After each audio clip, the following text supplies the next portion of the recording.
Pardi police station में 14 नवंबर की शाम को एक हॉस्पिटल में एक संदिग्ध हालत में एक लड़की को लाया गया था। हॉस्पिटल ने तुरंत लोकल पुलिस को जानकारी दी थी। लोकल पुलिस स्टेशन के पीआई क्राइम ब्रांच डीवाईएसपी सब टीम वहाँ पहुँच गई थी। जो लड़की थी उसकी संदिग्ध हालत में हत्या देखते हुए फॉरेंसिक पीएम उसका कराया गया था और फॉरेंसिक पीएम में लड़की के साथ दुष्कर्म और हत्या का वाकया रिपोर्ट जो आया था उसके हिसाब से लड़की के रिलेटिव की फरियाद लेके दुष्कर्म और हत्या की एफआईआर दाखिल की गई थी।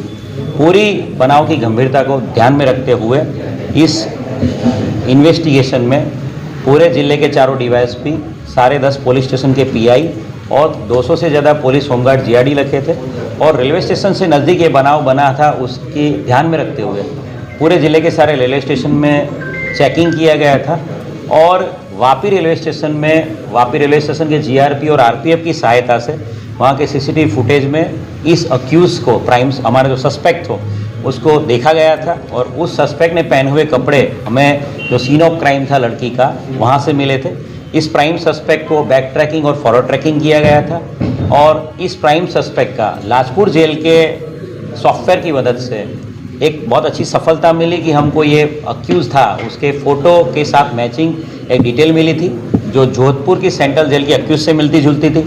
तुरंत एक टीम भेज के जोधपुर सेंट्रल जेल में और रोहतक जहाँ से अक्यूज़ बिलोंग करता है वहाँ तपास करी गई थी और कंफर्मेशन हुआ कि ये अक्यूज़ वही है और इस पूरे घटनाक्रम को ध्यान में रखते हुए सारी टीमें काम पे लगाई गई थी और एक चौक्कस इन्फॉर्मेशन के आधार पे कल जो वापी ट्रेन में एक अक्यूज़ ये जो हमारा सस्पेक्ट है वो आ रहा है, ऐसी माहिती के आधार पे वापी की जीआरपी और वहाँ की लोकल आरपीएफ इन्होंने इस अक्यूज़ को धर दबोचा है। पूरा अक्यूज़ है उसने पूरा ये वाकया है पूरा क्राइम है उसको कन्फेस किया है।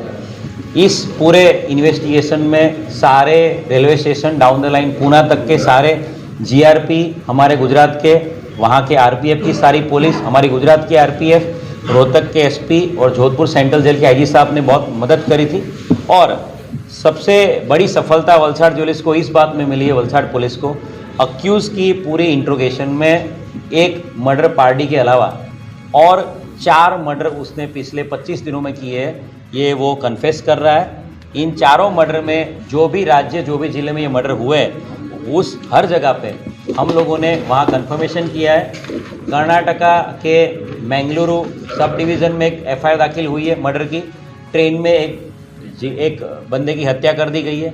हावड़ा में भी ट्रेन में एक सीनियर सिटीजन तबला वादक की हत्या का बनाव ध्यान पे आया है और कल जब अक्यूज़ को पकड़ा गया तब 24 तारीख को भी कल सुबह एक लेडी की हत्या का बनाव, एक महिला की हत्या का बनाव ट्रेन में हमारे ध्यान पे आया। तीनों जगह तीनों राज्यों की सभी पुलिस को इत्तला कर दिया गया है। इसके साथ साथ पूना कन्याकुमारी जो ट्रेन थी 17 अक्टूबर से 21 अक्टूबर उसमें भी अक्यूज़ ने एक मर्डर करने की कन्फेशन किया है। तो एक बहुत बड़ी सफलता राज्य के गृह राज्य मंत्री हर्ष संघवी साहब, डीजीपी विकास सहाय साहब और आईजी वत्स साहब के मार्गदर्शन में वलसाड़ जिला पुलिस को मिली है। 5 मर्डर करने वाले सीरियल किलर शातिर अपराधी को पकड़ने में बहुत बड़ी सफलता वलसाड़ जिला पुलिस को। ये अक्यूज़ जो पकड़ा गया है वो रोहतक का रहने वाला है। उसका नाम राहुल करमवीर जाट है। राहुल करमवीर जाट के पिता की मृत्यु हो गई है और राहुल के घर वालों ने इसको डिसोन कर दिया, घर से बेदखल कर दिया। ये 5वीं कक्षा तक ही पढ़ा और बचपन से ही 4वीं-5वीं कक्षा से ही वो चोरी करने की आदत वाला था। इसका अगर गुनाहित इतिहास देखा जाए, इसका बैकग्राउंड देखा जाए, क्रिमिनल हिस्ट्री, तो गुजरात में उसके कोई क्राइम नहीं है, पर राजस्थान, हरियाणा और उत्तर प्रदेश में कुल मिला के 13 जितनी एफआईआर उसके खिलाफ है। उसके खिलाफ चोरी, लूट, किडनैपिंग, आर्म्स एक्ट के मामले दर्ज किए हुए हैं और अभी मई महीने में ही वो जोधपुर सेंट्रल जेल से एक चोरी के केस में रिहा हुआ था।